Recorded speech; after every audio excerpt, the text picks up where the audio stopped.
Assalamualaikum warahmatullahi wabarakatuh. Apa kabar sobat-sobat semuanya? Oke, mari kita lanjutkan saja ceritanya. Tapi seperti biasa bantu tekan tombol like terlebih dahulu. Bab 685 Ruang Bawah Tanah. Ada angin laut yang kencang di Pulau Zanlong. Yan Fangli merasa seolah-olah ada pasir yang digosokkan ke matanya, dan air matanya terus mengalir. Dia sangat panik. Warga sipil biasa di Pulau Zanlong telah diperlakukan seperti ini. Jadi apa yang harus dihadapi oleh orang-orang kuat di Pulau Zanlong? Keluarga Zan, berapa banyak orang yang dapat selamat dari bencana ini? Yan Fangli tidak berani membayangkan. Selain itu, apa yang akan terjadi pada orang tua Yan yang dekat dengan wilayah Zan? Setelah sekian lama, Yan Fangli tersadar dan menyadari bahwa Xian juga menyaksikan pembantaian itu.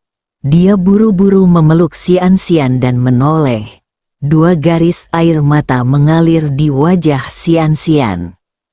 Xian menyeka air matanya dan berkata, "Paman, kamu sangat berani. Xian menyukaimu." Chu Chen melangkah maju dan menepuk bahu Zan Musi. Zan Musi sangat emosional saat ini, dan Chu Chen khawatir dia akan menjadi gila karenanya. Setelah Zan Musi berangsur pulih, Chu Chen berkata, "Untuk sementara, kita akan menggunakan Tianlong Manor sebagai markas Pulau Zanlong. Tugas kalian saat ini adalah membuang mayat para prajurit Tianwai Tian ini sesegera mungkin, lalu menenangkan emosi anak-anak." Zan Musi mengangguk dan menatap dingin ke arah mayat-mayat di tanah. "Aku akan mengemasi mereka dan mengirimnya ke laut. Aku tahu di mana ikan pemakan manusia sering muncul." Yan Fangli menghampiri kedelapan anak itu dan bertanya, "Di mana keluarga kalian?" Anak-anak itu saling memandang. Mereka tertangkap di sini, dan mereka tidak tahu apa-apa lagi. Ada yang menjawab bahwa orang tua mereka dipukul hingga jatuh ke tanah oleh orang jahat demi melindungi mereka. Yan Fangli terdiam. Xian bertanya, "Apakah kamu pernah melihat nenek 6 jari?" Semua anak menggelengkan kepala. Mereka tidak mengenal nenek berjari 6. Yan Fangli sedang memegang Xian. Mengingat sifat brutal pria berbaju biru ini, nenek 6 jari berada dalam bahaya besar. "Jangan khawatir, Xian, nenek 6 jari pasti bersembunyi," Yan Fangli menghibur. Pada saat ini, Taois Tiambao telah berjalan di sekitar Tianlong Manor dan kembali ke alun-alun. Tidak ada orang lain di Tianlong Manor. Hati Yan Fangli hancur. "Bu, apakah nenek 6 jari bersembunyi di bawah tanah?" Suara kekanak-kanakan Xian terdengar. "Nenek 6 jari sering membuat anggur di sana." Mendengar ini, mata Yan Fangli tiba-tiba berbinar. Tianlong Manor memiliki gudang bawah tanah rahasia yang perlu dikontrol oleh suatu mekanisme. Nenek 6 jari memang sering ke sana. Selain itu, pada hari kejadian di Pulau Zanlong, dia juga mendengar nenek 6 jari mengatakan bahwa dia sedang mempersiapkan pembuatan anggur baru. "Ayo kita pergi ke ruang bawah tanah dan melihatnya," kata Yan Fangli cepat. Yan Fangli memimpin jalan, dan beberapa dari mereka berjalan menuju rumah samping Tianlong Manor. Mendorong pintu hingga terbuka, Chu Chen menundukkan kepalanya dan melihat pupil matanya sedikit mengecil. Ada bercak darah di tanah. Meski sudah lama mengering, noda itu masih samar-samar terlihat. Apakah nenek berjari 6 seorang pejuang? Tanya Chu Chen. Nenek berjari 6 adalah seorang pendekar di alam bawaan, kata Yan Fangli. Di alam Xiantian, menghadapi kelompok prajurit ini, hanya ada satu jalan, mati. Beberapa orang telah tiba di pintu masuk ruang bawah tanah. Xian bergegas mendekat dan membalik vas bunga ke tanah. Rak buku di depan tembok perlahan bergerak ke kedua sisi, memperlihatkan sebuah lubang. Benar-benar ada seseorang di dalam. Saat pintu masuk gua muncul, Chu Chen dan yang lainnya menyadarinya. Di dalam sangat sedikit kebisingan dan ruang bawah tanahnya kedap suara dengan sangat baik. Zhu Dazuang masuk lebih dulu. Ada sebuah jalan bawah tanah yang menjorok ke bawah. Zhu Dazuang baru saja mencapai ujung jalan itu ketika tiba-tiba sebilah pisau tajam melesat dari samping, bagaikan kilatan cahaya putih di kegelapan malam, dan menebas ke arah tenggorokan Zhu Dazuang. Zhu Dazuang tidak menghindar, melainkan mengulurkan dan menjepit bilah tajam itu dengan 2 jari. Dia tidak mengerahkan tenaga apapun. Orang yang bersembunyi di ruang bawah tanah saat ini mungkin adalah nenek berjari 6 yang disebutkan oleh anak itu. Lampu ruang bawah tanah menyala. Tanpa diduga, orang yang menyerang Zhu Dazuang adalah seorang pemuda dengan belati di tangannya. Tetapi sekarang dia tidak dapat mencabut belati itu, tidak peduli seberapa keras dia mencoba. Paman Xiao Wu, teriak Xian. Pemuda itu jelas tercengang. Dia menoleh dan melihat ke atas. Dia langsung sangat bersemangat. Xingxian, kakak ipar, mengapa kamu di sini? Apakah pemilik pulau dan anak buahnya keluar dan mengusir orang-orang jahat dari Tianwaitian? Yan Fangli menggelengkan kepalanya. Selama ini, Xian dan aku bersembunyi di gua perlindungan di dasar tebing dan tidak berani keluar. Hari ini, Zhan Musi kembali dari luar, dan dengan bantuan Jiuk Xuanmen, ibuku dan aku kembali ke Tianlong Manor. Pria muda itu bingung. Zhan Musi, Jiuk Xuanmen? Tampaknya tidak mungkin kedua kata tersebut muncul dalam konteks ini secara terpisah, apalagi bersama-sama. Paman sangat berani sekarang, kata Xian. Semua orang jahat di luar dibunuh oleh paman. Benarkah? Pemuda itu tak dapat mempercayainya. Tianlong Manor aman sekarang. Yan Fangli mengangguk dan menatap pemuda itu. Xiao Wu, mengapa kau di sini? Apa kau melihat nenek berjari 6? Pada saat yang sama, Yan Fangli juga memperkenalkan identitas pemuda itu kepada Chu Chen. Namanya adalah Zhan Wu, dan dia adalah sepupu Zhan Musi. Dia berusia 17 tahun. Xiao Wu, ini adalah tuan muda sekte Jiuxuan. Chu Chen, kata Yan Fangli. Zhan Wu menatap Chu Chen dan merasa bahwa nama Chu Chen sangat familiar. Tiba-tiba dia teringat bahwa tujuan Zhan Musi dan anak buahnya melaut adalah Tianji Xuan Arai di tangan seorang pria bernama Chu Chen. Zhan Musi benar-benar menangkap Chu Chen dan membawanya kembali ke Pulau Zanlong. Zhan Wu berkata tanpa berpikir. Ekspresi Yan Fangli tiba-tiba berubah. Xiao Wu, berhenti bicara omong kosong. Yan Fangli juga menatap Chu Chen dengan khawatir. Takut Chu Chen akan marah. Audio milik Chu Software Chen tidak Channel. keberatan, dan tersenyum tipis. apakah nenek 6 jari ada di sana? Dia merasakan ada 2 aura lagi di ruang bawah tanah itu, tetapi agak lemah. Kalian ikut denganku. Zanwu tidak dapat menahan diri untuk tidak melihat Chu Chen lagi. Jika Chu Chen datang ke Pulau Zanlong atas kemauannya sendiri, dia akan mengagumi keberanian Chu Chen. Dia tidak terlihat jauh lebih tua darinya, tetapi dia berani datang ke Pulau Zanlong bersama Zan Musi ketika Pulau Zanlong jatuh. Itu mempertaruhkan nyawamu yang rapuh. Ada sebuah tempat tidur di ruang bawah tanah, dan di tempat tidur itu terbaring seorang wanita yang tampaknya berusia 50-an atau 60-an, dengan 6 jari di tangan kirinya.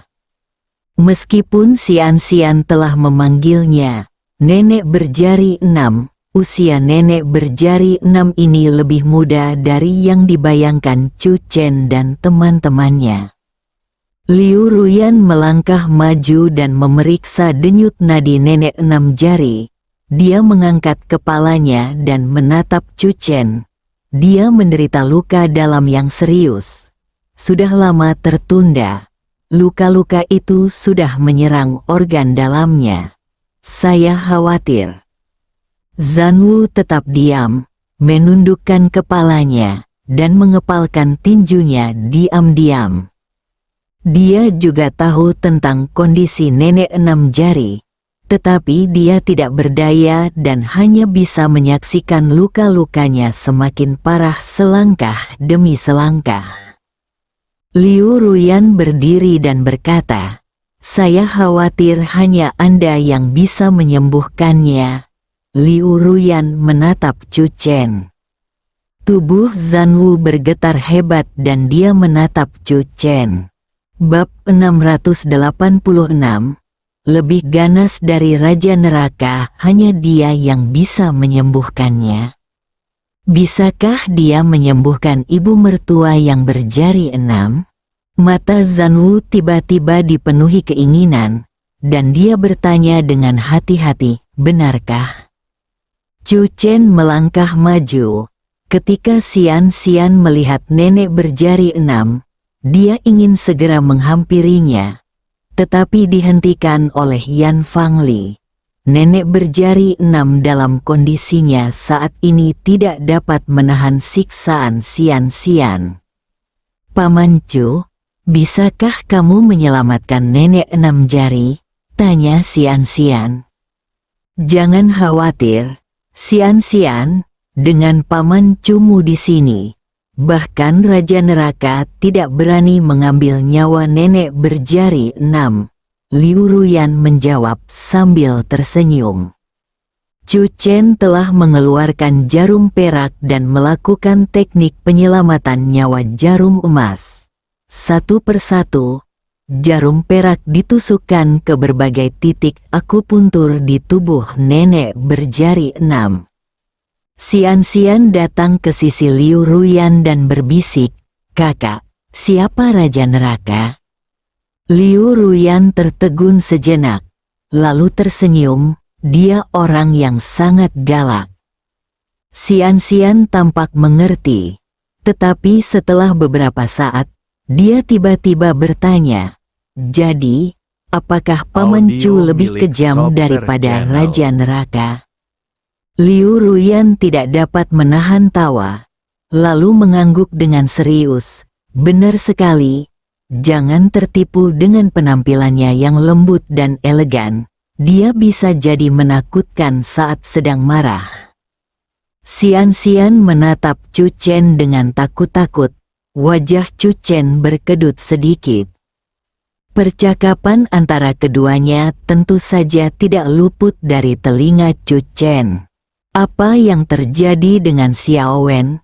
Yan Fangli melihat bahwa di sisi lain ruangan, ada papan kayu keras di lantai. Seseorang terbaring di atasnya.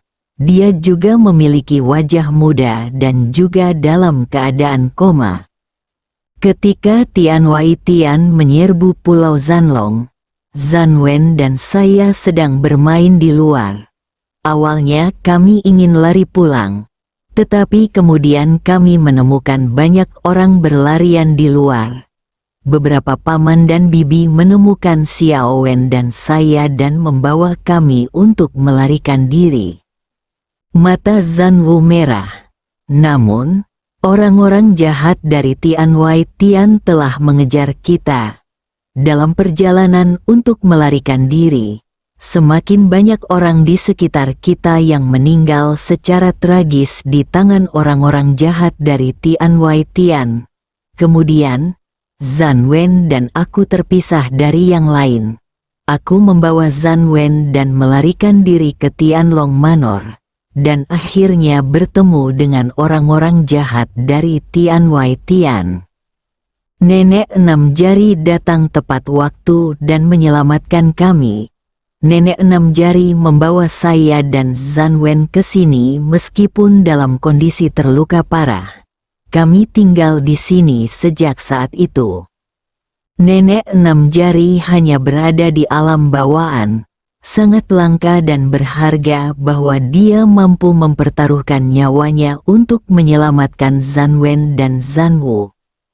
Chu Chen menghela napas, dan pada saat yang sama, dia juga senang bahwa kekuatan para pejuang Tianwai Tian yang mengejar Zanwen dan Zanwu pada saat itu juga harus berada pada level bawaan. Bagaimanapun, tidak peduli seberapa kuat Tianwai Tian, tidak mungkin bagi setiap orang untuk memiliki kekuatan seorang Grandmaster atau lebih tinggi. Yan Fangli juga secara singkat menceritakan kepada Zanwu apa yang baru saja ditemuinya di luar. Ketika Zanwu mengetahui bahwa Tianwai Tian telah menggunakan anak-anak dari Pulau Zanlong untuk berlatih memanah, matanya memerah, dadanya naik turun tajam, dan dia menggeram. Binatang-binatang itu seperti orang barbar yang baru saja keluar dari dunia primitif, dengan mulut penuh darah. Pulau Naga Perang hanyalah target pertama mereka. Jika kita membiarkan orang-orang ini mendarat dan menerobos masuk ke dunia prajurit di daratan, konsekuensinya akan menjadi bencana. Ekspresi Zhu Dazuang serius. Kebrutalan pasukan Tianwai Tian berada di luar dugaan mereka saat mereka datang. Pada saat ini, Chu Chen telah memberikan akupuntur kepada nenek berjari 6 dan menatap Zanwen di sisi lain. Sebelum Zanwu sempat berbicara, Chu Chen berjalan mendekat, mendiagnosis Zanwen, dan segera mulai memberinya akupuntur. Anda mengalami keruntuhan Pulau Naga Perang pada waktu itu. Apakah Anda tahu bagaimana kekuatan Tianwai Tian didistribusikan di Pulau Naga Perang sekarang? Taois Tiambao bertanya kepada Zanwu. Satu-satunya cara mereka bisa mendapatkan informasi sekarang adalah Zanwu. Beberapa orang kuat di alam Qi. Mata Zanwu dipenuhi dengan ketakutan dan kengerian. Setelah mereka dengan mudah menghancurkan formasi perlindungan pulau, mereka menghancurkan orang-orang kuat di Pulau Naga Perang kita dengan kekuatan yang menghancurkan, termasuk kakekku. Tubuh Zanwu bergetar. Kakeknya adalah Zan Huai. Saat itu, Zanwu melihat dengan mata kepalanya sendiri bahwa kakeknya ditembak mati oleh seorang pria kuat di alam Qi dari Tianwai Tian dengan panah dewa. Oh, benar juga. Zanwu menyeka air matanya dan menarik napas dalam-dalam. Kakek pernah berkata bahwa dia memberikan keong kecil itu kepada senior Zanwudi. Aku ingin tahu bagaimana keadaannya sekarang. Zanwudi telah dibunuh oleh Tianwai Tian. Begitu pendeta Tao Tiambao selesai berbicara, wajah Zanwu tiba-tiba berubah dan menjadi pucat. Lalu, si keong kecil. Jangan khawatir, si keong kecil tidak akan hilang. Chu Chen mendengar topik yang menarik dan segera menjawab, apakah kamu tahu cara menggunakan si keong kecil untuk menghubungi para master dari 4 sekte? Zanwu tertegun, dan tubuhnya bergetar tanpa sadar. Dia tidak tahu. Kakek saya terbunuh sebelum dia sempat menjelaskan kepada siapapun. Zanwu masih ingat saat kakeknya memberikan keong kecil itu pada Zanwudi. Ia berkata bahwa tujuannya adalah untuk mencegah terjadinya kecelakaan di Pulau Zanlong. Namun Zanwu juga tidak mendengar kakeknya memberi tahu Zanwudi cara menggunakan keong kecil itu. Anda hanya bisa mengandalkan diri sendiri, Chu Chen mendesah sedikit. Ini berita buruk lainnya sejak kami tiba di Pulau Naga Perang. Situasinya lebih buruk dari yang saya bayangkan. Setelah Chu Chen memberikan 2 orang itu sesi akupuntur, dia berjalan keluar dari ruang bawah tanah. Xiao Chen, aku akan pergi bersama Paman Muda Zuang untuk mengumpulkan informasi. Pendeta Tao Tiambao berkata, kita masih perlu mencari tahu situasi spesifik Pulau Zanlong sebelum kita dapat mengambil tindakan.